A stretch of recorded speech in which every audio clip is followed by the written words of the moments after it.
Sir ನಾಟಿ ಸಾಕಿದ್ರೆ ಲಾಭ ತುಂಬ ಇಲ್ಲ, ನಷ್ಟ ಅಂತೂ ಇಲ್ವೇ ಇಲ್ಲ. ನಾನು ಹೇಳಿದ್ನಲ್ಲ ನೋಡಿ, ಇವಾಗ ಈ 5 ಹಸು 5 ಕರು ಕೊಟ್ಟಿದೆ. ಪಕ್ಕ ಇರೋದು 40,000 ಕೇಳಿದ್ದಾರೆ ಆಲ್ರೆಡಿ. ನನಗೆ 10 ತಿಂಗಳು ಸಾಕೊಡು ಅದು. ಈ ಓರ್ಗರು ಒಂದು 35 ಕೇಳಿದ್ದಾರೆ. ಆವ್ರೇಜ್ 30ಕ್ಕೆ ಹೋಗುತ್ತೆ ಅಂದ್ಕೊಳ್ಳಿ, ಒಂದು 2 lakhs ಇಟ್ಕೊಳ್ಳಿ. ಈ ಹಸು ಹೇಳಿದ್ನಲ್ಲ, ಕಾಯಿಲೆ ಕಡಿಮೆ, ಮೇಂಟೆನೆನ್ಸು. ಆಮೇಲೆ ಇದರಲ್ಲಿ ಇನ್ನೊಂದು ಮುಖ್ಯವಾಗಿ ನಾನು ಹಳ್ಳಿಕರು ಕಟ್ಟೋಕ್ಕೆ ನಾನು 2018-19ರಲ್ಲಿ ನಾನು ಫಾರ್ಮ್ ಹೌಸ್ ಮಾಡಿದಾಗ ವಿಡಿಯೋ ಅಂತ ಯೂಟ್ಯೂಬಲ್ಲಿ ಹಸುಗಳದ್ದು ತುಂಬ ಕಮ್ಮಿ ಇತ್ತು. ಅದರಲ್ಲೂ ಹಳ್ಳಿಕರ್ ಸಂತೋಷ್ ಅಂತ, ವರ್ತೂರ್ ಸಂತೋಷ್ ಅಂತ, ತೋಟದಲ್ಲಿ ಹುಲ್ಲು ಅದೆಲ್ಲ ಬೆಳೆದ್ರೆ ಪೌಷ್ಟಿಕಾಂಶ ಮರಗಳು ಇದನ್ನು ಬಿಟ್ಬಿಟ್ಟು ಹೊರಗಡೆಯಿಂದ ತುಂಬ ಕಡಿಮೆ ಸಿಗುತ್ತೆ ನೋಡಿ. 1,000 ಅವರೇ ಇಟ್ಟಿದ್ದೀನಿ ನಾನು. 1,000 ಅವರೇ ಲೈಫ್ ಸ್ಟಾಕ್ ಇಲ್ಲ ಅಂದರೆ ನನಗಿನ್ನ ಕಮ್ಮಿ ಆಗಿರೋದು. ಎಕ್ಸಾಂಪಲ್ ಕೊಡ್ತೀನಿ, ಸಂಬಳ ಅದರಲ್ಲೇ ಎತ್ತಬೇಕಾಗಿತ್ತು, ಪ್ಲಸ್ ಗೊಬ್ಬರ ಹೊರಗಡೆಯಿಂದ ತಂದು ಹಾಕಬೇಕಾಗಿತ್ತು. ನನಗೆ ಹೇಳ್ಬೇಕಾದ್ರೆ 10 ಲಕ್ಷ 5 ಲಕ್ಷನೇ ಉಳಿತಾ ಇದ್ದೀನಿ. ಹಾಕಿದ್ದಾರೆ ನೋಡಿ, ನಿನ್ನೆ ಹಾಕಿದ್ದಾನೆ, 7,500 ಬಂದಿದೆ. ಇನ್ನು 1ನೇ ತಾರೀಕು 10,000 ಬರುತ್ತೆ ಇನ್ನೊಂದು 5-6 ತಿಂಗಳು ಒಂದು ಹಸುವಿಂದಾನೆ. ಬಟ್ ಏನಂದ್ರೆ ಈ ತರ ಕರಿಬೇಕು ಹಾಲು. ನೀವು ಆರಾಮಾಗಿ ಕಮ್ಮಿ ತಿಂಡಿ ತಿಂದು HF ಹಸುವಿಗೆ ಏನಕ್ಕೆ ತಿಂಡಿ ಅರ್ಧ ಸಾಕಿದಕ್ಕೆ. ಸರ್ ಇದಿಷ್ಟು ಏನ್ ನೋಡ್ತಾ ಇದೀವಿ, ಇದು ಬರೀ ಲೈಫ್ ಸ್ಟಾಕ್ಗೆ ಅಂತಾನೆ ಮೀಸಲಿಟ್ಟಿದ್ದೀರಾ? ಈ ಜಾಗನೂ ಮೀಸಲು, ಇದು ಪೆಡಾಕು, ಈ ಬಿಲ್ಡಿಂಗು, ಈ ಒಂದು ಜಾಗಗಳು ಇವೆಲ್ಲ ಲೈಫ್ ಸ್ಟಾಕ್. ಇದಕ್ಕೆಲ್ಲ ಈಗ ಹೇಗೆ ಮೇವನ್ನ ಬೆಳೀತಾ ಇದ್ದೀರಾ? ಅಲ್ಲಿ ಮೇವು ಸೀಮೆ ಹುಲ್ಲು ಹಾಕಿದಿರಲ್ಲ, ಅಷ್ಟೇ ಸಾಕ ಇದಕ್ಕೆ? ಅಷ್ಟೇ ಸರ್. ಇಲ್ಲಿ ಮೇವು ಸ್ವಲ್ಪನೇ ಹೇಳಿದ್ನಲ್ಲ, ಈ ಗ್ರೀನ್ ಗ್ರಾಸ್ ಅನ್ನೋದು ಇದಕ್ಕೆ ಉಪ್ಪಿನಕಾಯಿ ಇದ್ದಂಗೆ, ರುಚಿಗೆ ಹಪ್ಪಳ ಉಪ್ಪಿನಕಾಯಿ ಇದ್ದಂಗೆ. ಇದರಲ್ಲಿ ಏನು ಪೌಷ್ಟಿಕಾಂಶ ಇಲ್ಲ, ಕಮ್ಮಿ. ಆಮೇಲೆ ನಾವು ಬಿಟ್ಟು ಮೇಯಿಸಲ್ಲ, ಒಂದು 20% ಇಲ್ಲಾಗುತ್ತೆ. 20% ನಾನು ಒಣಹುಲ್ಲು ಖರೀದಿ ಮಾಡಿಡ್ತೀನಿ. ನಮ್ಮ ಲೋಕಲ್ಲು ರಾಗಿ ಹುಲ್ಲು, ಭತ್ತದ ಹುಲ್ಲು ಸುತ್ತಮುತ್ತ ಎಲ್ಲ ತೆಗೆದು ವರ್ಷ ಪೂರ್ತಿ ಡಿಸೆಂಬರ್ ಜನವರಿ ಫುಲ್ ಪರ್ಚೇಸೆ. ಬನ್ನಿ ತೋರಿಸ್ತೀನಿ. ಇದು ಕಾರಣ ಅಂದರೆ ಒಣಹುಲ್ಲು ತುಂಬ ಇಂಪಾರ್ಟೆಂಟು ಲೈಫ್ ಸ್ಟಾಕ್ಗೆ. ಯಾಕಂದರೆ ಅದರಲ್ಲಿ ಫೈಬರ್ ಜಾಸ್ತಿ ಇರುತ್ತೆ, ಅದರಲ್ಲಿ ನಮಗೆ ಒಳ್ಳೆ ನ್ಯೂಟ್ರಿಯೆಂಟು, ಫ್ಯಾಟ್ ಕಂಟೆಂಟ್ ಎಲ್ಲ ಒಣಹುಲ್ಲಲ್ಲೇ ಜಾಸ್ತಿ ಇರೋದ್ರಿಂದ ಬನ್ನಿ ತೋರಿಸ್ತೀನಿ. ಈಗ ಅಲ್ಲಿ ನೋಡೋದಕ್ಕೂ ಮುಂಚೆ ನೀವೆಲ್ಲ ಸಾಕಿರೋದೇ ಇಲ್ಲಿ ನಾಟಿ ಕುರಿ. ಹೌದು. ಇಲ್ಲಿ ನೋಡಿದ್ರೆ ನಾಟಿ ಹಸು. ಲಾಭ ಇದೆಯಾ ಸರ್? ನಾಟಿ ಸಾಕಿದ್ರೆ ಲಾಭ ತುಂಬ ಇಲ್ಲ, ನಷ್ಟ ಅಂತೂ ಇಲ್ವೇ ಇಲ್ಲ. ನಾನು ಹೇಳಿದ್ನಲ್ಲ ನೋಡಿ, ಇವಾಗ ಈ 5 ಹಸು 5 ಕರು ಕೊಟ್ಟಿದೆ. ಅದರಲ್ಲಿ ಒಂದು ಕರು ಆ ಗೋಡೆ ಪಕ್ಕ ಇರೋದು 40,000 ಕೇಳಿದ್ದಾರೆ ಆಲ್ರೆಡಿ. ನನಗೆ 10 ತಿಂಗಳು ಸಾಕೊಡು ಅದು. ಈ ಓರ್ಗರು ಒಂದು 35 ಕೇಳಿದ್ದಾರೆ. ಇನ್ನೊಂದು 2 ಕರು ಲೆಕ್ಕ ಇಟ್ಕೊಳ್ಳಿ, ಒಂದು ಆವ್ರೇಜ್ 30ಕ್ಕೆ ಹೋಗುತ್ತೆ ಅಂದ್ಕೊಳ್ಳಿ, ಒಂದು 2 lakhs ಇಟ್ಕೊಳ್ಳಿ ವರ್ಷಕ್ಕೆ. ಇದಕ್ಕೆ ಆವ್ರೇಜ್ ಪರ್ ಡೇ 100 ರೂಪೀಸ್ ಖರ್ಚು. ಅಂದರೆ ಒಂದು ಹಸುಗೆ ಎಷ್ಟು ಬಂತು ನಿಮಗೆ? ತಿಂಗಳಿಗೆ ಒಂದು ವರ್ಷಕ್ಕೊಂದು 30,000 ಬರುತ್ತೆ. ಹಸುಗೆ ಕರುಗೆ ಮ್ಯಾಚ್ ಸರಿ ಹೋಗುತ್ತೆ. ಈ ಸಗಣಿ ಪೂರ್ತಿ ನನಗೆ ಫ್ರೀ. ಸಗಣಿ ಎಲ್ಲಿ ಬರ್ತಾ ಇದೆ? ಒಂದು ಮರದಲ್ಲಿ 200 ಎಳ್ನೀರು ಬರುತ್ತೆ ಅನ್ನಲ್ಲ, ಈ ಸಗಣಿ ಹಾಕಿದ್ರೇ ಬರೋದು. ಇಲ್ಲ ಅಂದರೆ 200 ಎಳ್ನೀರು ಬರೋದಿಲ್ಲ ಅದರಲ್ಲಿ. ಆ ಈಲ್ಡ್ ಬರಬೇಕಂದ್ರೆ life stock important. Life stock ಅದರಲ್ಲಿ ನಾಟಿ ಹಸು ಹೇಳಿದ್ನಲ್ಲ, ಕಾಯಿಲೆ ಕಡಿಮೆ, ಮೇಂಟೆನೆನ್ಸು. ಆಮೇಲೆ ಇದರಲ್ಲಿ ಇನ್ನೊಂದು ಮುಖ್ಯವಾಗಿ ನಾನು ಹಳ್ಳಿಕರು ಕಟ್ಟೋಕ್ಕೆ ನಾನು 2018-19ರಲ್ಲಿ ನಾನು ಫಾರ್ಮ್ ಹೌಸ್ ಮಾಡಿದಾಗ ವಿಡಿಯೋ ಅಂತ ಯೂಟ್ಯೂಬಲ್ಲಿ ಹಸುಗಳದ್ದು ತುಂಬ ಕಮ್ಮಿ ಇತ್ತು. ಅದರಲ್ಲೂ ಹಳ್ಳಿಕರ್ ಸಂತೋಷ್ ಅಂತ, ವರ್ತೂರ್ ಸಂತೋಷ್ ಅಂತಾನಲ್ಲ, ಅವನದು ತುಂಬ ವೀಡಿಯೋಸ್ ಇತ್ತು. ಆ ಇಂಡಿಯನ್ ಕೌ ಅಂತ, ಆಮೇಲೆ ಗಿರೀಶ್ ಅಂತ ಇದ್ದರು, ಅವ್ರದ್ದು ವಿಡಿಯೋ ಬರ್ತಿತ್ತು. ಅವನು ಸುಮಾರು ವಿಡಿಯೋ ನೋಡಿದೆ. ಚಿಕ್ಕ ಹುಡುಗ ಅವನು ಅವಾಗ, ನನಗೆ ಗೊತ್ತಿರೋಂಗೆ ತುಂಬ ಇನ್ಫಾರ್ಮೇಟಿವ್ ಆಗಿ ಹೇಳ್ತಾ ಇದ್ದ. ಸಿಕ್ಕಾಬಿಟ್ಟೆ ನಾನು ಅವನದು ನೋಡ್ತಾ ಏನೋ ಇದೆ ಇದರಲ್ಲಿ ಅಂತ ನಮ್ಮನೆಗೆ ಹೇಳಿದ್ನಲ್ಲ. ಫಸ್ಟ್ ಹಸು ಇದ್ದಾಗ ಹಳ್ಳಿಕರ್ ಒಂದು ಗಾಡಿ ಇಟ್ಟಿದ್ವಿ. ಅವನು ಹೇಳ್ಬೇಕಂದ್ರೆ ಹಳ್ಳಿಕರ್ ಸ್ಫೂರ್ತಿ ಅವನೇ. ಆಮೇಲೆ ಅವನು 2-3 ಇದೆಲ್ಲ ಮಾಡ್ದ, ಜಾತ್ರೆಗಳು ಮಾಡ್ದ. ಅಣ್ಣ ಬನ್ನಿ ಇನ್ವೈಟ್ ಮಾಡ್ದ. ಅಲ್ಲಿ ಹೋದ್ಮೇಲೆ ಅದೆಲ್ಲ ನೋಡಿದ್ಮೇಲೆ ನಾನು ಅದೇ ಟೈಮಲ್ಲಿ ನಮ್ಗೆ ಇಲ್ಲಿ ಜಾತ್ರೆ ನಡೆಯುತ್ತೆ. ನನಗೂ ಇಲ್ಲಿ ಮಂಡ್ಯಲ್ಲಿ ನಮ್ಮ ಸತೀಶ್ ಅಣ್ಣ, ಆಮೇಲೆ ರವಿ ಪಟೇಲ್ರು, ಇವರು ಅವರೆಲ್ಲ ಅವ್ರ ಸ್ಫೂರ್ತಿನೇ. ಅದರಲ್ಲಿ ಸಂತೋಷ್ ಇನಿಷಿಯಲ್ 2018-19 ಹೇಳ್ಬೇಕಂದ್ರೆ ಹಳ್ಳಿಕರ್ ಕಟ್ಟೋಕ್ಕೆ ಮೇಯ್ನು ಮೋಟಿವೇಶನ್ನು ಅಂದರೆ ಸೆಲ್ಫ್ ಮೋಟಿವ್. ದ್ರೋಣಾಚಾರ್ಯ ಆ ಥರ ಅವನು ನನಗೆ ಸಖತ್ ಮೋಟಿವೇಶನ್ ಕೊಟ್ಟ.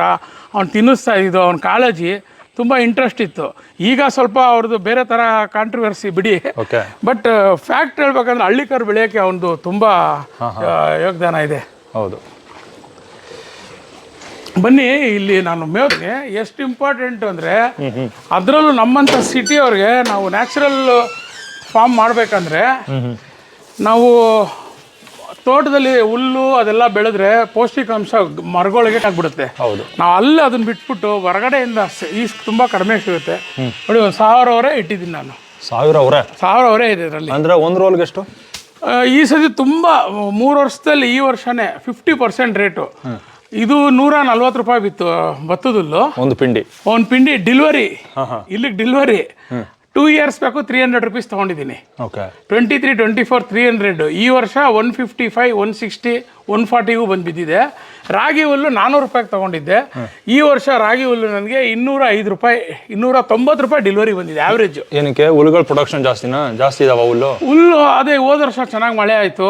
ಆಮೇಲೆ ಸ್ವಲ್ಪ ಹಸು ಕಮ್ಮಿ ಆಯಿತು. ಔಟ್ಸೈಡ್ ಎಲ್ಲ ಸ್ವಲ್ಪ ಸೀಮೆ ಹಸುಗಳೆಲ್ಲ 2 ವರ್ಷದಲ್ಲಿ ಬರ ಆಯ್ತಲ್ಲ, ಹಸು ಕಡಿಮೆ ಆಯಿತು. ಯಾವಾಗ ಸೀಮೆ ಹಸು ಕಡಿಮೆ ಆಗುತ್ತೆ ಆ ಟೈಮ್ ಹುಲ್ಲು ತಗೊಳ್ಳೋರು ಇರಲ್ಲ. ಇಲ್ಲ ಅಂದರೆ ನೀವು ಏನು ಗದ್ದೆ ಮಾಡೋಗೆ ಬಂದು ಅಡ್ವಾನ್ಸ್ ಕೊಟ್ಬಿಡ್ತಾರೆ ಹುಲ್ಗೆ. ಈ ಸತಿ ಹುಲ್ಲು ಸಿಕ್ಕಾಪಟ್ಟೆ ಇದು. ಆಮೇಲೆ ಒಂದು 2 ಇಯರ್ಸ್ ಬೇಕು. ಈ ಕಡೆ ಶುಂಠಿ ಬೆಳೆಯವರೆಲ್ಲ ತೊಗೊಂಡೋಗೋರು, ಅವ್ರದ್ದು ಅದು ಫೇಲ್ಯೂರ್ ಆಯಿತು. ಯಾಕಂದರೆ ಇದರಲ್ಲಿ ಭತ್ತದ ಜಳ್ಳೆಲ್ಲ ಬಿದ್ದು ಕಳೆ ಕೀಳೋದೇ ಪ್ರಾಬ್ಲಮ್ ಆಯಿತು.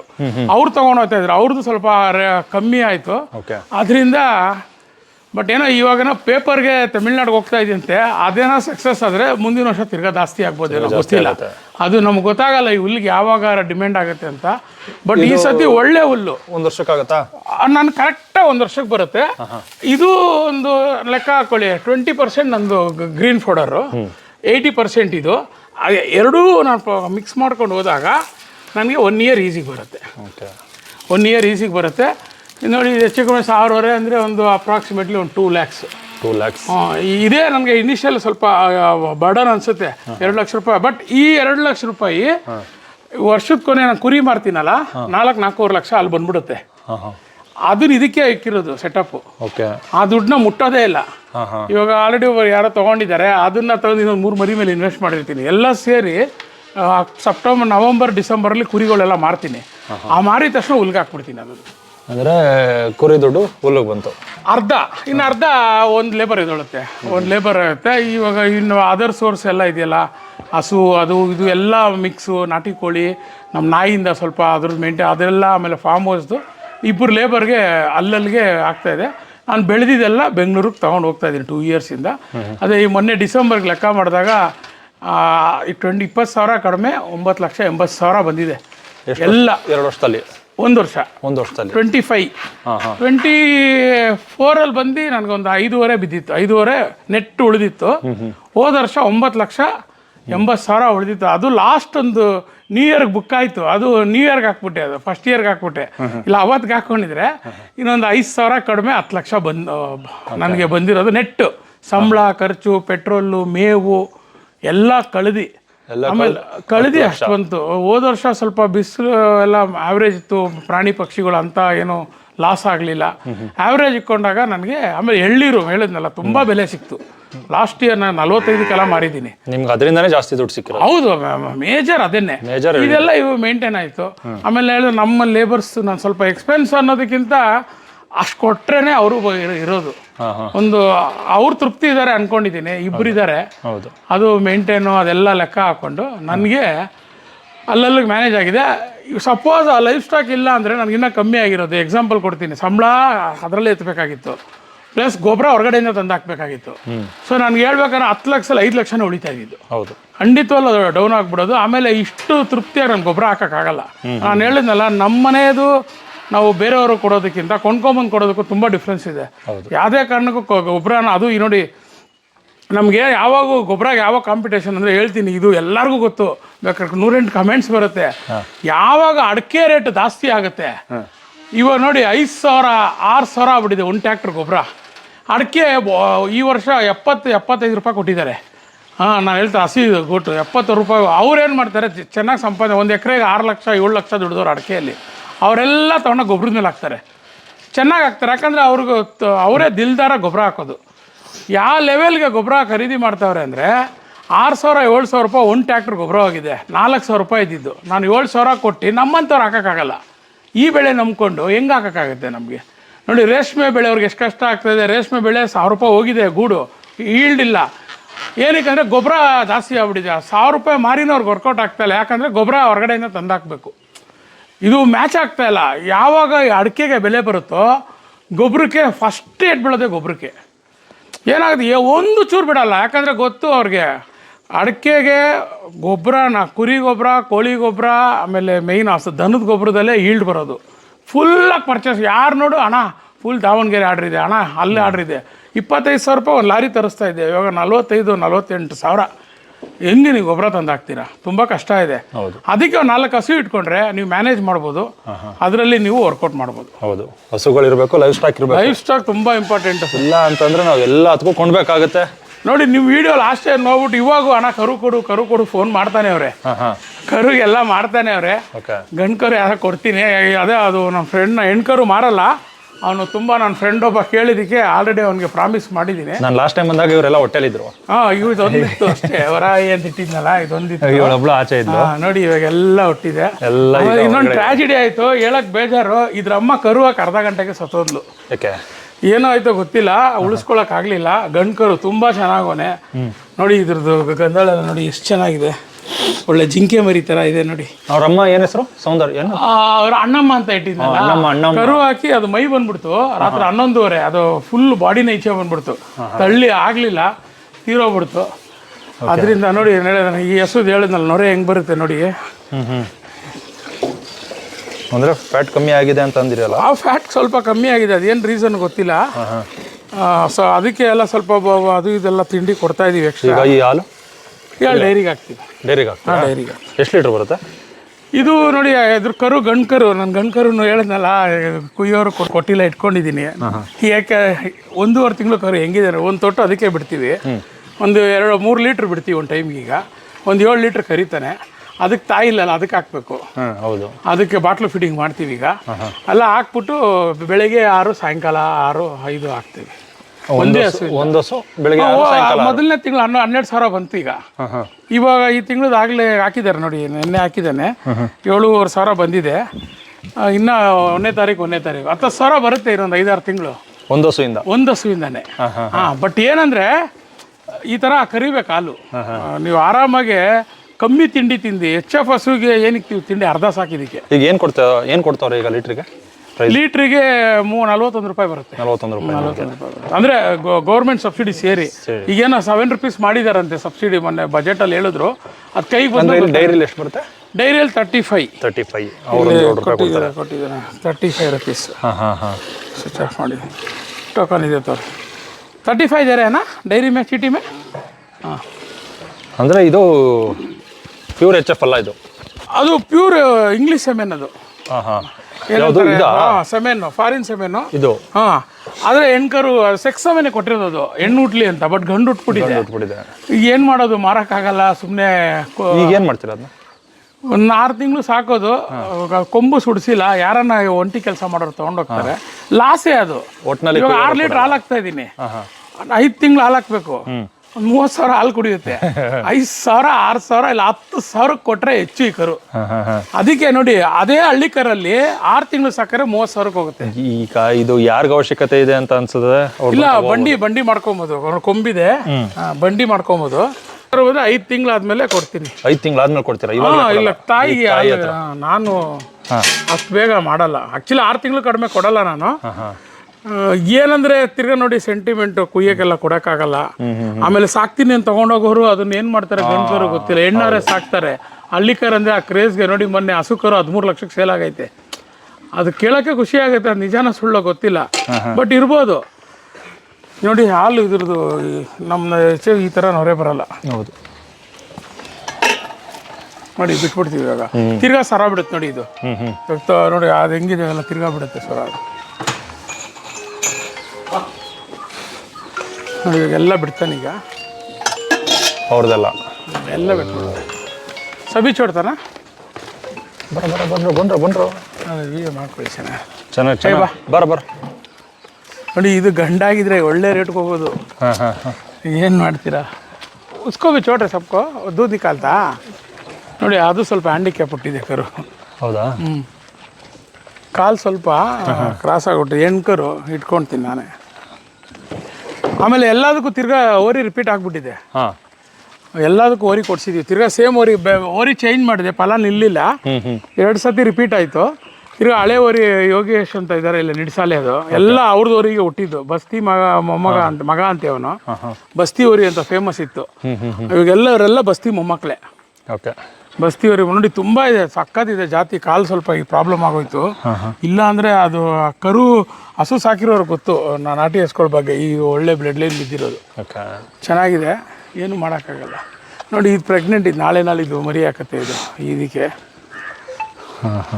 ಪ್ರೆಗ್ನೆಂಟ್ ಇದೆ ಇದು. ವಾರಕ್ಕೊಂದ್ಸಲ ತಪ್ಪಿದ್ರೆ 15 ದಿನಕ್ಕೊಂದ್ಸಲ ಟೈಮ್ ಆದಾಗ ಈ ರೀತಿ ಬಂದು ರಿಲ್ಯಾಕ್ಸ್ ಮಾಡ್ಕೊಂಡು ಹೋಗ್ತೀರಾ? ಇದು ರಿಲ್ಯಾಕ್ಸ್ ಕಂಪಲ್ಸರಿ ಬರ್ತೀನಿ. ಸ್ಯಾಟರ್ಡೆ ಸಂಡೇ ಈಗ ಬರಲ್ಲ, ಯಾಕಂದ್ರೆ ಬೆಂಗಳೂರು ಮೈಸೂರು ತಿರ್ಗಾ ಟ್ರಾಫಿಕ್ ಆಯಿತು. ವೀಕ್ ಡೇಸ್ ಮಂಗಳವಾರ ಬುಧವಾರ ತಿನ್ನೋ ದಿನ ಬಂದ್ಬಿಟ್ಟು ನಾಟಿ ಕೋಳಿ ಕಟ್ ಮಾಡ್ಕೊಂಡು ಹೋಗ್ತಾರೆ. ಇಲ್ಲೇ ಅಷ್ಟೇ ಲಾಭ. ಕಟ್ ಮಾಡ್ಕೊಂಡು ಹೋಗ್ತಾರಾ? ಇಲ್ಲೇ ಹುಡುಗ ಮಾಡ್ತಾನೆ.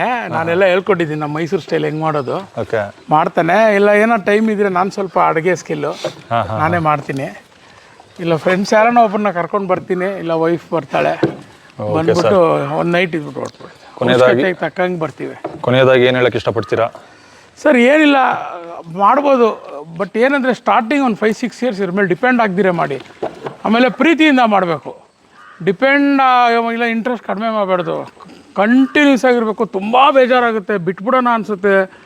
ಈಗ ತೀರಾ ಕೆಲವು ಕೇಳ್ತೀನಿ, ಅಯ್ಯೋ ಯಾಕಪ್ಪ ಮದುವೆ ಆದ್ನೇ ಅನ್ನೋ ಥರ ಈ ರೀಲ್ಸಲ್ಲಿ ಬರುತ್ತಲ್ಲ, ಆ ಥರ ಯಾಕಪ್ಪ ಈ ತೋಟ ತೊಗೊಂಡೆ ಅನ್ನೋ ಥರ ಸಮಸ್ಯೆ ಇರುತ್ತೆ ಇದರಲ್ಲಿ. ಫೇಸ್ ಮಾಡಲೇಬೇಕು, ಕಟ್ಕೊಂಡ್ಬಿಟ್ಟು ಬಿಡೋಕ್ಕಾಗಲ್ಲ. ಬಟ್ ಒಂದಿನ ನಿಜವಾಗೂ ತೃಪ್ತಿ ಕೊಡುತ್ತೆ. ನಮ್ಗೊಂದು 2 ಇಯರ್ಸ್ ಬ್ಯಾಕೆ ಇದರಿಂದ ತೃಪ್ತಿ ಬಂದಿದೆ. ಯಾಕೆ ತೃಪ್ತಿ ಅಂದರೆ ಏನೋ ದುಡ್ಡು ರಿಟರ್ನ್ ಬರಬೇಕು. ದುಡ್ಡು ನಿಮಗೆ 2 ವರ್ಷದಿಂದ ಬರ್ತಾ ಇದೆ. ನನಗೆ ಓಕೆನಪ್ಪ ಬ್ಯಾಲೆನ್ಸ್ ಮಾಡ್ಬೋದು ಅನಿಸುತ್ತೆ. ಯಾಕಂದರೆ ನೀವು ಬೆಂಗಳೂರಿಂದ ಎಷ್ಟು ದಿನ ಅಂತ ಸಂಬಳ ಕೊಡ್ತೀರಾ, ಎಷ್ಟು ದಿನ ಮೇವು ತಂದು ಹಾಕ್ತೀರಾ? ನೋಡಿ ಬೂಸಿಗೆ 25,000, ಆ ಹುಲ್ಗೆ ಡಿವೈಡ್ ಮಾಡಿದ್ರೆ ಅದೊಂದು 15,000, 40,000 ಇದರಲ್ಲೇ ಎತ್ತಬೇಕು. ಇದನ್ನು ಕಡಿಮೆ ಮಾಡಿದ್ರೂ ಆಗಲ್ಲ, ಇಷ್ಟಿರಲೇಬೇಕು ಪ್ರೊಡಕ್ಷನ್ನು. ಇಲ್ಲಾಂದರೆ ಆಗಲ್ಲ. ಅಟ್ಲೀಸ್ಟ್ ಒಬ್ಬರು ಲೇಬರು ಒಂದು ಬೂಸೋದು ಎಲ್ಲ ಇದ್ದರೆ ಅಲ್ಲಿಗೆ ಬ್ಯಾಲೆನ್ಸ್ ಮಾಡ್ಬೋದು.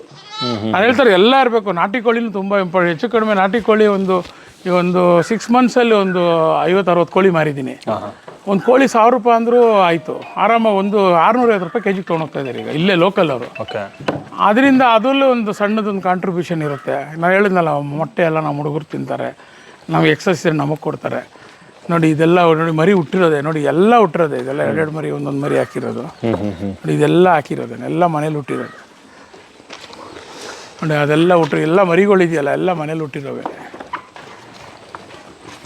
ಸರ್ ಮಾಡಿ ಎಲ್ಲರೂ ಹೊಸಬ್ರು ಬರೋವ್ರಿಗೂ ಬಂದು ಮಾಡಿ. ಇನ್ನೊಂದು ಏನಂದರೆ, ನಾನು ನನ್ನ ಫಾರ್ಮ್ ಟೂರು ಕೊಡ್ತೀನಿ. ನನಗೇನು ಇದು ಬಾಡಿಗೆದೇನು ಇಂಪಾರ್ಟೆಂಟ್ ಇಲ್ಲ. ಆದರೆ ನಂತರ ಸುಮಾರು ಒಂದು 50-60 ತೋಟ ಈ ಥರ ಇದೆ.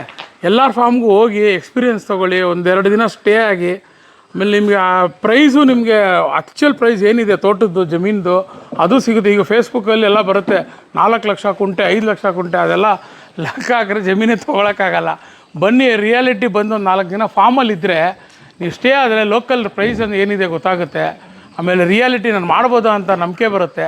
ಇದೆಲ್ಲ ಬಂದರೆ ಒಂದು ಕಾನ್ಫಿಡೆನ್ಸ್ ಬರುತ್ತೆ. ಅದು ಬಂದು ಮಾಡ್ಬೋದು. ಏಕಾಏಕಿ ಧುಮ್ಕೋದು ತುಂಬ ಕಷ್ಟ. ಈಗ ಹೊಸ ಕಾನ್ಸೆಪ್ಟ್ ಗೇಟೆಡ್ ಕಮ್ಯುನಿಟಿ ಎಲ್ಲ ಬರ್ತಾಯಿದೆ, ಅದು ಒಂಥರ ಒಳ್ಳೆಯದೇ. ಬಟ್ ಏನಂದರೆ ಸಣ್ಣ ಅರ್ಧ 1/4 ಕುಂಟೆ ಅಂದರೆ 6 ಕುಂಟೆ 10 ಕುಂಟೆ 1/4 ಎಕರೆ ಅಷ್ಟು ಸಾಲಲ್ಲ ಒಬ್ಬ ಮನುಷ್ಯನಿಗೆ. ಒಂದು ಸ್ವಲ್ಪ ದೊಡ್ಡದಾಗಿ ಮಾಡಬೇಕು. ಒಂದು ಸ್ವಲ್ಪ ಗ್ರೂಪ್ ಮಾಡ್ಕೊಳ್ಳಿ. According to your financial status ನೋಡಿಕೊಂಡು ಪ್ಲ್ಯಾನ್ ಮಾಡಿ. ಒಂದು 100 ಕಿಲೋಮೀಟ್ರ್ ಒಳಗಡೆ ಇರೋದು ಪ್ಲ್ಯಾನ್ ಮಾಡಿ. ಇಲ್ಲಾಂದರೆ ಟ್ರಾವೆಲಿಂಗು ತುಂಬ ಬೇಜಾರಾಗುತ್ತೆ. ಬರ್ತಾ ಬ್ಯಾಂಗ್ಳೂರಿಂದ ನಾವು ಈಚೆ ಬಿಡೋದು, ಟ್ರಾಫಿಕ್ ಸಮಸ್ಯೆ ಜಾಸ್ತಿನೇ ಆಗುತ್ತೆ. ಪೆಟ್ರೋಲ್ ಬೆಲೆ ಜಾಸ್ತಿ ಆಗುತ್ತೆ. ನಾವು ಡೈಲಿ ಅಪ್ ಆ್ಯಂಡ್ ಡೌನ್, ನನಗೆ ಬಂದು ಹೋಗೋಕ್ಕೆ 2,000 ರೂಪಾಯಿ ಡೀಸೆಲ್ ಬೇಕು. ನಾನು ಅದನ್ನ ಲೆಕ್ಕ ಹಾಕಲೇಬೇಕು. ಇದೆಲ್ಲ ಲೆಕ್ಕ ನೋಡಿಕೊಂಡು ಪ್ಲ್ಯಾನ್ ಮಾಡಿಕೊಂಡು ಆದಷ್ಟು ಬಸ್ ಫೆಸಿಲಿಟಿ ಇರೋವಂಥ ಊರುಗಳಲ್ಲಿ ಫಾರ್ಮ್ ಹೌಸ್ ಮಾಡಿದ್ರೆ ಇನ್ನೂ ಒಳ್ಳೆಯದು. ಯಾವಾಗ ನಾವು ಒಂದು ಸತಿ ಒಬ್ಬರೇ ಬರೋವಾಗ ಬಸ್ಸಲ್ಲಿ ಬಂದು ಹೋಗ್ಬೋದು. ಇಲ್ಲಾಂದರೆ ಕಾಸ್ಟ್ ಕಟ್ಟಿಂಗ್ ಅಂದರೆ ನೀವು ಮನೆಯಿಂದ ಬಿಟ್ಟು ಮನೆಗೆ ಸೇರೋವರೆಗೂ ನೀವು ಕಾಸ್ಟ್ ಕಟ್ಟಿಂಗ್ ಮಾಡಿದ್ರೇ ತೋಟ. ನಾನು ಬರ್ತೀನಿ ಕಾರಲ್ಲಿ ಬರ್ತೀನಿ, ಆರಾಮ ಒಬ್ಬನೇ ಕಾರಲ್ಲೇ ಬರ್ತೀನಿ, ಕಾರಲ್ಲೇ ಹೋಗ್ತೀನಿ. ನಮಗೆ ಬಂದು ಹೋಗ್ತಾಯಿದ್ದೀನಿ. ಬಟ್ ಏನಂದರೆ ನಾವು ಬರ್ಬೇಕಾದ್ರೆ ಒಂದು 200 ಎಳ್ನೀರು ತೊಗೊಂಡು ಹೋಗ್ತೀನಿ. ನನ್ನ ಫ್ರೆಂಡ್ಸ್ ಎಲ್ಲ ಅಲ್ಲಿ ಬೆಂಗಳೂರಿಗೆ ಏನಿದೆ ಒಂದು 10 ರೂಪಾಯಿ ಕಡಿಮೆ ಕೊಡ್ತೀನಿ. ನನಗೂ ಒಂದು ಇಲ್ಲಿಂದ 10 ರೂಪಾಯಿ ಜಾಸ್ತಿ ಸಿಗುತ್ತೆ. ಅದರದ್ದೊಂದು ನಂದು ಪೆಟ್ರೋಲ್ ವರ್ಕೌಟ್ ಮಾಡ್ಕೊತೀನಿ. ಅದು ಅವಮಾನ ಅಂದ್ಕೊಳ್ಳಲ್ಲ ನಾನು. ಒಂದು 200 ಎಳ್ನೀರು ಶನಿವಾರ ಸೋಮವಾರ ಬಂದು ಒಂದು 200 ಎಳ್ನೀರು ತೊಗೊಂಡು ಹೋಗ್ತೀನಿ. ಇನ್ನೇನು ನಾನು ಪಪಾಯ ನನಗೆ ಏನು ಮಾರಲ್ಲ. ನಾನು ಬಾಳೆಹಣ್ಣು ಬಂದರೂ ಮಾರಲ್ಲ. ಸೊ ಇದನ್ನು ಈ ಥರ ಏನೋ ಒಂದು ವರ್ಕೌಟ್ ಬ್ಯಾಲೆನ್ಸ್ ಮಾಡ್ಕೊಂಡು ಈಗ ಕುರಿ ಮಾಡಿದೆ. ನನ್ನ ಫ್ರೆಂಡು ಬೆಂಗಳೂರವರು. ನಾನು ಫೋನ್ ಎಷ್ಟಪ್ಪ ಅಂದ್ರೆ ಇಷ್ಟು ಅಂದೆ. ಅಷ್ಟೇ, ಒಂದು ಮಾತೇ ಇಲ್ಲ. ಟ್ರಾನ್ಸ್ಫರ್ 400 ರೂಪಾಯಿಗೆ ಕೊಟ್ಟೆ ಕೆಜಿ. ನೀವು ಹೋಗಿ 500 ರೂಪಾಯಿ 450 ಅಂತಾರೆ. ಅಲ್ಲೇ ಸಿಟಿಯವರಂದರೆ 50 ಜಾಸ್ತಿ ಹೇಳ್ತಾರೆ. ಫಸ್ಟು ಅದನ್ನು ರೈತರು ಬಿಡಬೇಕು.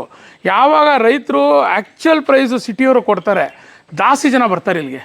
ನೀವು ಕಾರ್ ಬಂದು ನಿಂತಿದ ತಕ್ಷಣ ಆ ಕುರಿನ ಹೋಗಿ ನೀವು 6,000 ರೂಪಾಯಿ ಕುರಿನ ಹಣ 18,000 ಹಣ ಅಂದ್ಬಿಡ್ತಾರೆ, 20,000 ಅಂದ್ಬಿಡ್ತಾರೆ.